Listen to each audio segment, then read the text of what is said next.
عندك 6 يونتس في مادة الانجليش وانت طالب في تالتة اعدادي ومزنوق زنقة الكلاب وحرفيا حاسس ان انت مش قادر تلم المنهج ومش عارف تذاكر الانجليزي ازاي. يا عبير قولنا نذاكر الانجليزي ازاي نذاكر الدراسات ازاي، نذاكر الانجليزي والجرامر والكلمات، نعمل ايه، نذاكر المادة دي ازاي ونخلصها ازاي في 7 ايام بس. لو انت طالب في تالتة اعدادي وما بدأتش مادة الانجليزي او خايف ومرعوب منها ومش عارف تبتدي فيها ازاي، في الفيديو بتاع النهارده باذن الله هسهل عليك الموضوع وهبسطه لك وهقول لك ازاي تذاكر الماده دي وتطلع مطمن من الفيديو ده باذن الله. اهم حاجه تجيب ورقه وقلم جنبك كده وتجيب مشروب تكون بتحبه. عايزاك تسمع الفيديو ده في وقت انت هادي فيه. لو متضايق انسى اللي مضايقك، لو متضايق انسى اللي مضايقك. ركزي في الفيديو ده بالله عليكي، مستقبلك بيضيع. انا هقول لك ازاي تلمي المنهج، لسه قدامنا حوالي اسبوعين او اكتر على الامتحانات. انا هقول لك ازاي تلمي المنهج في 10 ايام. اول حاجه انا عايزاك تقول الدعاء اللي هيظهر على الشاشه دلوقتي بنيه النجاح وتكتبه في الكومنتات. تاني حاجه بقى انا جايه ابسطكم واقول لكم ان انا عامله لكم مسابقه، والمسابقه دي بمقابل مادي. هختار 3 اشخاص، كل شخص هيكسب 1000 جنيه وده تشجيعا ليكم. بس عندي شويه شروط كده صغننين خالص عشان تشجعوني زي ما انا كمان بشجعكم. اول حاجه ان انت تجاوب على السؤال بتاع المسابقه اللي هيظهر قدامك دلوقتي وتجاوب عليه بالانجلش في الكومنتات. تاني حاجه طالبه ان الفيديو ده يوصل ل 5000 لايك، يعني كل واحد بيشوف الفيديو لو حط لايك احنا حرفيا هنوصل ل 100000 لايك، بس انا طالبه 5000 بس. ثالث واهم شرط بقى ان انت توريني انك فعلا هتبتدي تشتغل على نفسك او تذاكر على نفسك، عشان انت دلوقتي مكسل واكيد انت بتشوف الفيديو او انت بتشوف الفيديو عشان انتوا لسه ما بداتوش مذاكره. تصور لي وتبعت لي صوره على الانستجرام انك بدات مذاكره فعلا من النهارده، من بعد ما تشوف الفيديو ده على طول. وبكده تكون تكتب في الكومنتات تم، وبكده تكون مشترك معانا في المسابقه. وباذن الله السحب هيكون مجرد ما الفيديو يوصل ل 5000 لايك. هختار 3 اشخاص سواء بنات او ولاد عشوائي، وكل واحد هيكسب 1000 جنيه وهيتحولوا عن طريق فوري او فودافون كاش او انستا باي، الطريقه اللي تحبوها. طيب اول حاجه هنبتدي بيها، انت دلوقتي عندك 6 يونتس يعني 6 وحدات وكل واحده فيها دروس. انا عارفه ان المنهج كبير وعارفه ان انت حاسس انك ضايع وعارفه انك ما بداتش المنهج وبتقول انا مستحيل الحق المه. انا بقى بقول لك ان احنا بنحقق المستحيلات. مفيش حاجه مستحيل طول ما الامتحان مش الصبح، لسه يعني مش مستحيل خالص. انا بقول لك اهو، انا كان بيجي لي مواد انا قبل الامتحان باسبوع كنت ببتدي اقراها اصلا، وبرغم ده اللي عايز حاجه بيعملها. مش معنى كده انك تسيب المذاكره لغايه الاسبوع اللي قبل الامتحانات، لا، كل شخص على حسب مقدرته.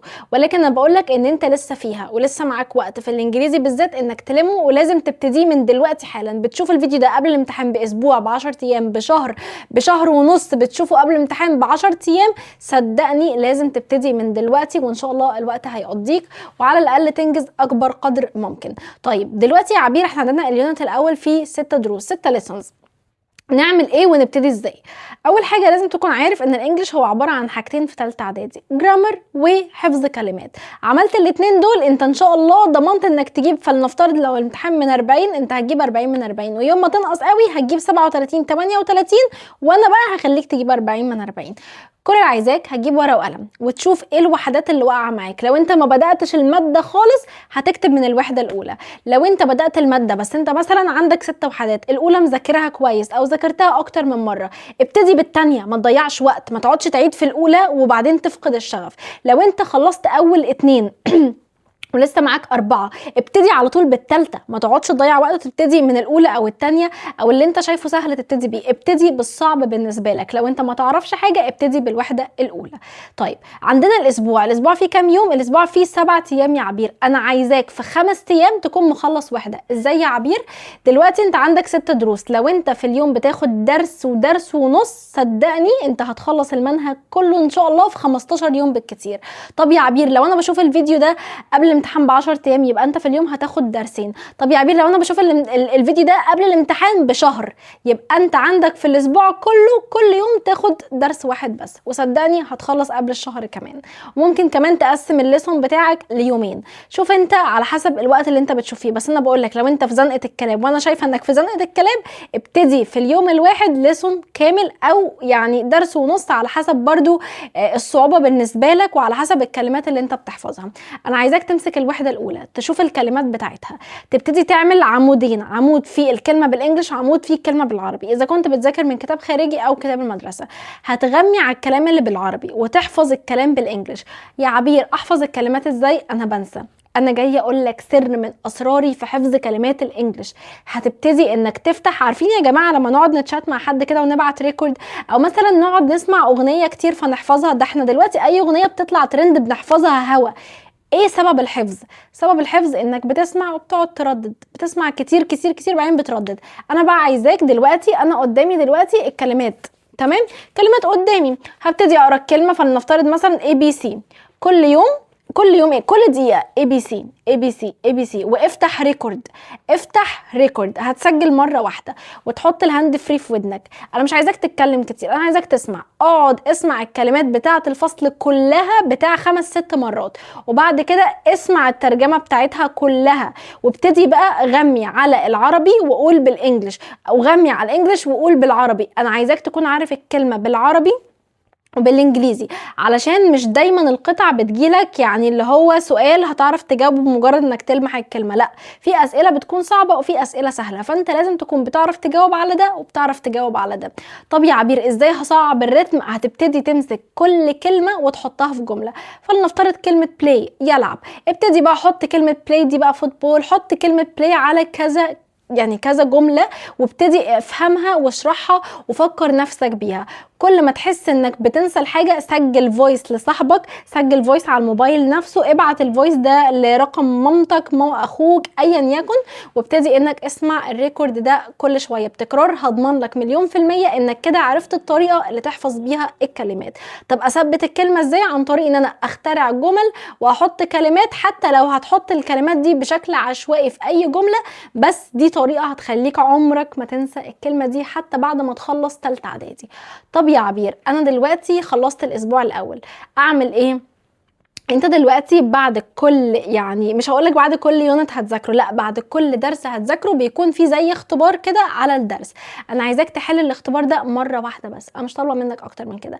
واللي ما تعرفش تحله مش هقولك غشه، لا، دور على طريقه الحل او دور على الاجابه بتاعته. بعد كده ارجع تاني بعد ما تذاكر ليسون 2 او الدرس التاني، ارجع لليسون 1 وحل الامتحان تاني. بس ما تفتكرش مكان الاجابه، او ما تبقاش كاتب الاجابه، لا، حله في ورق خارجي عشان كل مرة تعيد حله تاني لغاية ما يجي وقت الامتحان تكون حرفيا بتعرف تحل اي سؤال مهما كانت صعوبته.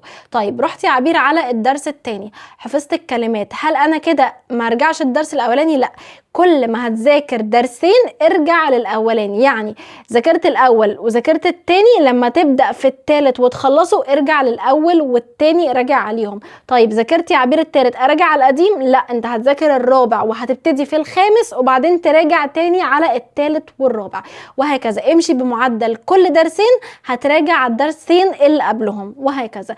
انت كده هتكون بتثبت المعلومات الجديدة وبتراجع على القديم كمان، وده هيخليك بإذن الله في اقل من شهر انت حرفيا ضامن الدرجة النهائية في الانجليزي.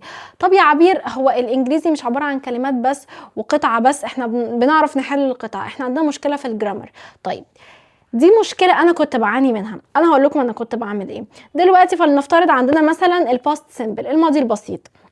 هتبتدي انك تشوف القاعدة وتشوف جملة عليها وتبتدي انك تعمل زي الجملة دي بنفسك. دور على شات جي بي تي، دور على جوجل، ابتدي حاول انت بنفسك تعمل جمل. هتتعب شوية في الاول بس صدقني هترتاح بعدين. ومش هترتاح بس في تالتة اعدادي، انت لسه قدامك ثانوي ولسه قدامك يعني عمر طويل جدا في المادة دي. فعشان ما تندمش لما تكبر اشتغل على نفسك دلوقتي، انت لسه معاك وقت. ابتدي امسك الجرامر اللي عندك وحل عليه وطبق عليه وخلصه، وبعد ما تخلصه ابتدي انت اعمل جمل مشابهة للي انت ذاكرتها. يعني مش لازم تذاكر من المنهج بس، لا، انت تقدر تجيب يعني جمل مختلفة من دماغك، ولو مش عندك تقدر تسأل شات جي بي تي وتديله مثلا الجرامر اللي عندك، او مثلا الجرامر اللي هو على الفصل الاول او على الدرس الاول، وتقول له اديني جمل على الجرامر ده، عشان تكون بتغذي بصرك وكمان بتحاول انك تتكلم وتقول الكلام ده، وده هيساعدك جدا في النطق فيما بعد في الانجليش عامة. طب يا عبير انا دلوقتي عندي مشكلة، انا بس بنسى اعمل ايه. الحل هنا زي ما قلت لكم ان انتوا هتسجلوا فويس. في حل تاني مهم قوي وهو الحل الكتير. انا عايزه اقول لكم حاجه، والله يا جماعه الكلام ده يعني حتى مامتي وبابايا ما يعرفوش الكلام ده. انا فعليا ما كنتش بذاكر، انا كنت من النوع اللي بيحل كتير. يعني اشوف امتحانات وابتدي احل. انا بحب اطبق من غير ما اذاكر، وطبعا مش بقول لك تعمل كده زيي عشان ما تروحش في 60 داهيه. انا بتكلم على نفسي في الجامعه. انا دلوقتي مثلا الوقت ضيق جدا، مش معايا غير 3 ايام، وعندي ماده كلها حفظ وكلمات وكلام كتير. اعمل ايه؟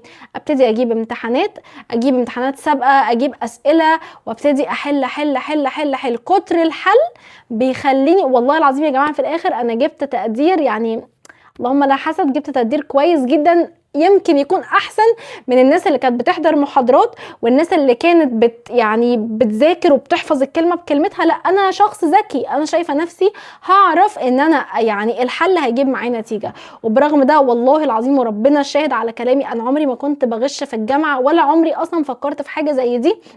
يعني انا ببقى في حالي، وبرغم ان انا زي ما قلت لكم مركزه في شغلي ومركزه في حياتي، برغم ده انا بجيب تقديرات كويسه جدا.